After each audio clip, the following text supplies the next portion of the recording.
Hey guys, Thunderstruck MTV here.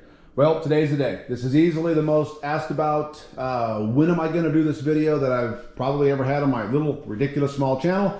Today's the day, guys. It's my thoughts, review, early impressions of my 2025 Fox 34 Factory Grip X limited edition Podium Gold 144 millimeter fork. Those of you that watch the channel before know that I can talk, right? I can ramble. So I'm going to try to keep this video short. I've actually even put some notes together, which is pretty crazy. So I'll try to keep it coherent. It'll be 3 parts. First part, I would say please don't skip by. You, the viewer, need to know something about me, what I'm looking for in a fork, and quite frankly, what I'm putting this fork up against. What's my experience? So don't fast forward through that. The second part, I'm just going to throw a quick synopsis out there, a quick summary, if you will. This is 2024. I know our attention spans have dwindled to where gnats laugh at us, but there we go. And part 3 will be, well, quite a bit more wordy, typical Thunderstruck stuff. I don't have any fancy dyno charts. I don't have a puppet show to show you, so I can only go on my words and my thoughts of what I'm feeling. So, that all that being said, let's get into it. So, I have currently right now 10 rides, 167 miles. That may not sound too impressive, but that's just over 21 hours on the bike on this fork. That's my experience where I'm coming from. So first, part 1 about me. I am a 56-year-old, 210-pound, 6-foot rider. I ride hardtails in the SoCal high desert. I call it mountain biking. New terminology be trail, maybe down country, something like that. I don't ride like I'm in a pig bike edit. Not a lot of hucks to flat. My short rides are 15 miles. My long rides come up to 21 miles. Priorities, what I look for in a fork. This is huge.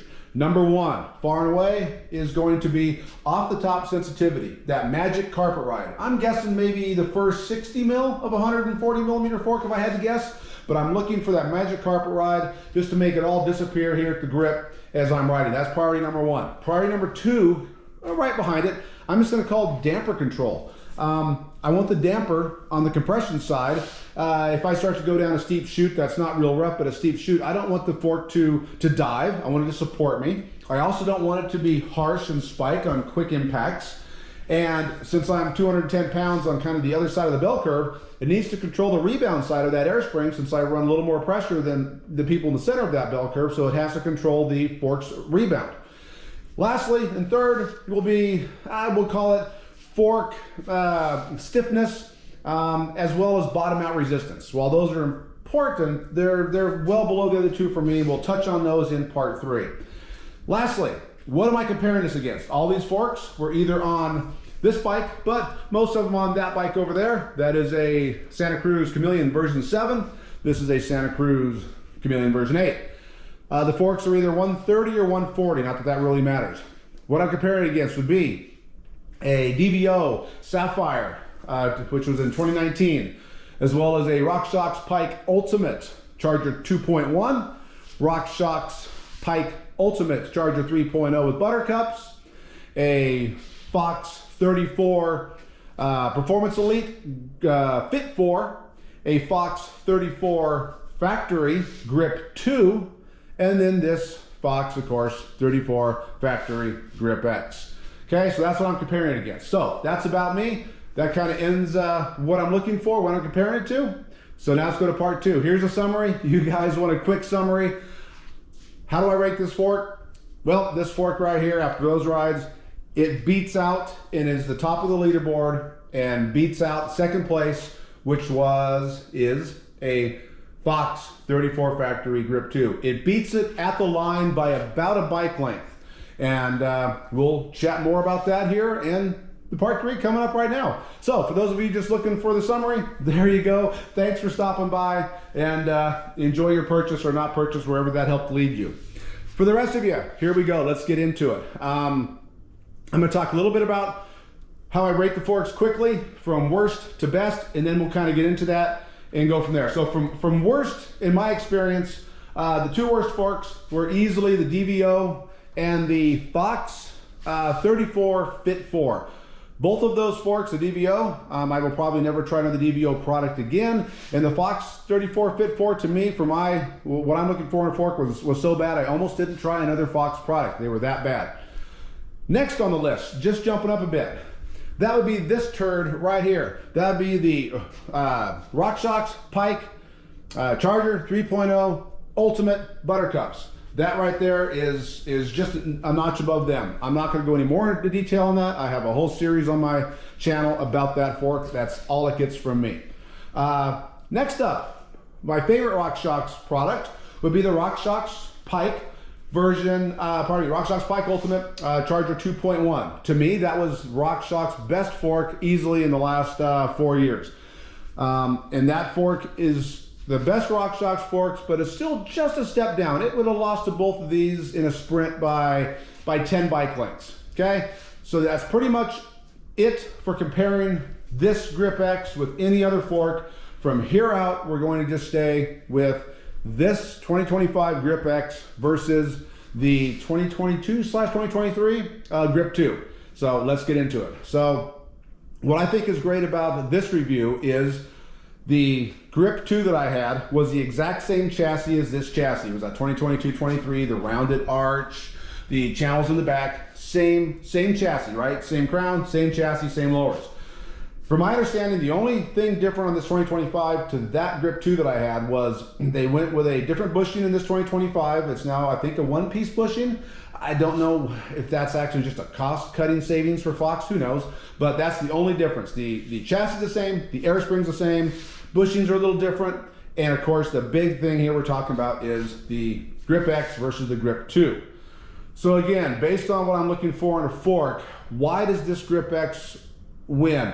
I've sat around here, I don't have the vocabulary to quite get it out. I mean, if I asked you to describe what a grape tastes like or what a sourdough bread tastes like, pretty hard, right? So here we go. This Grip X compared to the Grip 2 on the same bike, well, not same bike, this Grip X has only been on the version 8, where the other Grip 2 was on my version 7. So you get the idea, close enough, but same dude, same style of riding, same area. This Grip X, on compression, it is slipperier, it is smoother, fluider, all the way from the top of the stroke to the bottom of the stroke.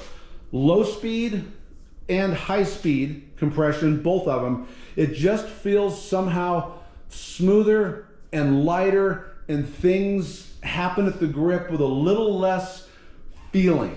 That's kind of the best I can get and tell you. Here's kind of a quick example is we have a single track here where some of our horseback riders decided after about 3 days of straight raining during the rain, they'd go out and ride on our single track. So you can imagine what a 2,000-pound horse did with a rider on top. It freaking cored out the single track with horse foot cores, probably 6 inches around, 3 or 4 inches deep. And then what happens is, since it's a SoCal high desert, it of course dries out, sun comes out, it's 9 million degrees, and it turns into concrete. So those divots are going to be there, those craters are going to be there for many, many years. So I purposely will hit those craters in various riding positions, sometimes seated pedally, sometimes up and aggressive, depends on what I'm looking for. And so as that front wheel and tire fall into that quick little 6-inch wide divot and back up, the feeling on the Grip X is more muted, it doesn't dive anymore. It's just whatever happens at the grip here is just more muted. Kind of like if I pitched you a solid aluminum baseball and you hit it with a solid aluminum bat with no gloves on and no bat wrap.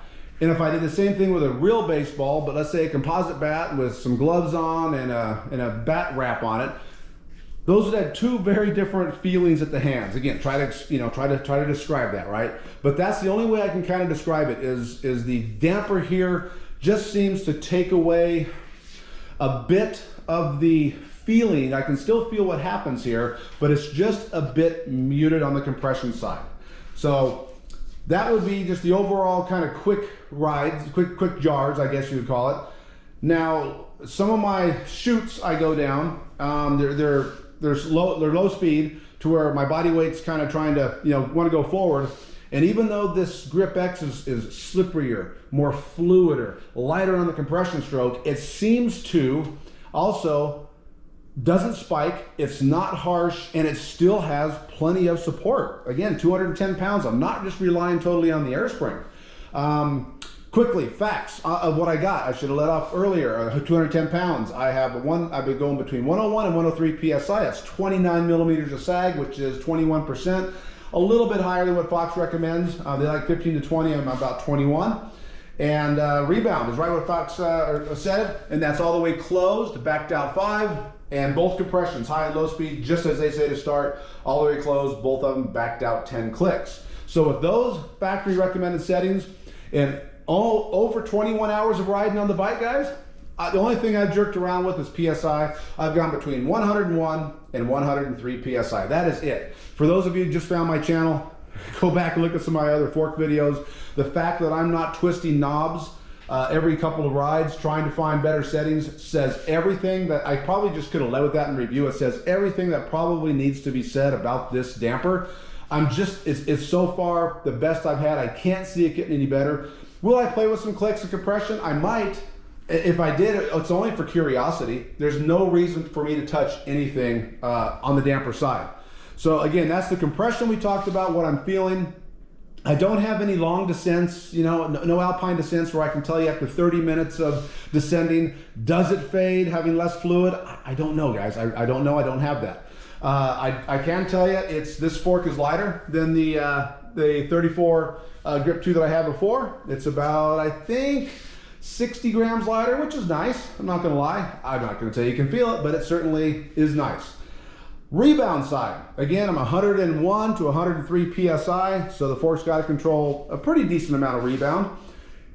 If I'm being a little bit nitpicky, I think the high-speed rebound, so kind of deep stroke control, once you get that deep stroke and you're really starting to get into that deep stroke and the fork wants to really snap and extend, I think it's a little fast. It would be on the fast scale for me. If I did have a high-speed rebound setting, I would probably have already turned it slower by a single click and see where that was. Being nitpicky on that, the low-speed rebound is fantastic. I never get bucked. It doesn't come up and ever want to buck me on 2 or 3 of my jumps that I have. It feels perfect just as it is. That's why I haven't even reached down to mess with it. So I could have probably led with this as well. This would have helped. If I'm being honest, a blind test, a double blind test where I don't even know what I'm testing, I don't know. I'm pretty certain I could not tell the difference between a Grip 2 and this Grip X. Now, some of you may say that's a bad thing. I think it's a compliment to Fox because that Grip 2 was their full downhill damper, right? That's what it was designed for, full downhill. This Grip X is just meant to replace, if you kind of look at it, kind of the Fit 4. So this is a little more budget style. I don't know what prices are now, but this Grip X equally holds up with the Grip 2. And what I really like about it, is just not having that high-speed compression or rebound. I know I spoke about that a minute ago, but not having it, it just takes one more thing out of the, oh, if I turn this one click, does it affect that one click? All of that, it's just nice having that global low-speed rebound down there, and you can just mess with it. It's an easier fork to set up.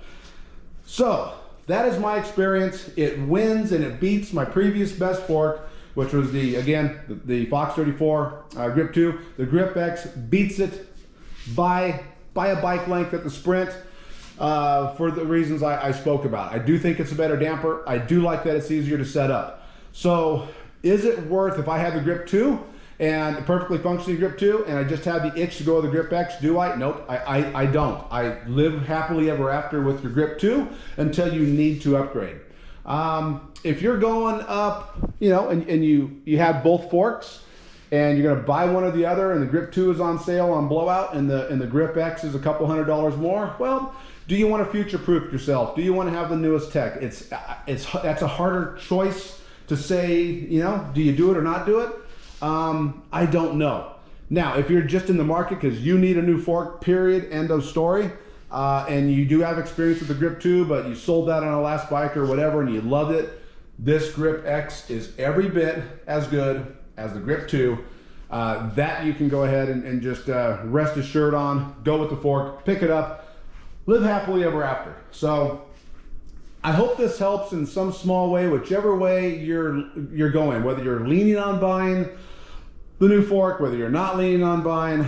Again, to me, for how I ride, what I look for in a fork, this is better than anything RockShox has put out. No, I have not ridden the Charger 3.1. I'm gonna wait till the Charger Pi comes out, 3.14. That's when I'll get back on a RockShox. I refuse to be another guinea pig and beta tester for RockShox. So we're done for a while, and I'm a fanboy. Other than that, that's about all I can think of, guys. Can't speak to long term, how this is going to fare long term. Hopefully the damper doesn't blow itself up. I did not open this damper up when it came in from the factory with the box. I did not open it up. I usually do that before it ever gets put on the bike, before I ever cut the steer tube or star nut or crown race. I drop the lowers, I drop the air spring, I clean everything, and I assemble it correctly how it should be. I refuse to do it on this fork here. I just figured, you know what? They should already have that done from the factory, and I gotta admit, it's so far been good. I will do a service here probably in another few months, and I'll report back if anything looked really bad on the factory, we'll call it factory assembly. I will report back on an upcoming video. We'll also have another, I guess, longer term update here in a few months. Did I mess with some dials? What have I found? Did I find any better settings than I have now? We'll talk about that. So, hopefully this 16.5 minutes. Yikes. So anyway, that was as fast as I could make it, guys. That was it. How else do I describe a fork other than talk about it, right? So if you have any other questions, I'm sure I missed something. I came out here, I'm sure I missed something. Hit me up in the comments. I always reply in the comments. What did I miss? What didn't I get right? What do you need to know that I didn't talk about? Ask away. I'll drop it in the comments. Just my honest answers. I should have said too, I bought this with my own money, paid for my own money, full retail, ouch, yes. But hey, it's gold, right? Gold's never cheap. So anyway, guys, gals, hope you found this interesting. Hope it was worth the wait for the 34 Grip X. And thanks for watching, and I will see you soon, I promise. See ya.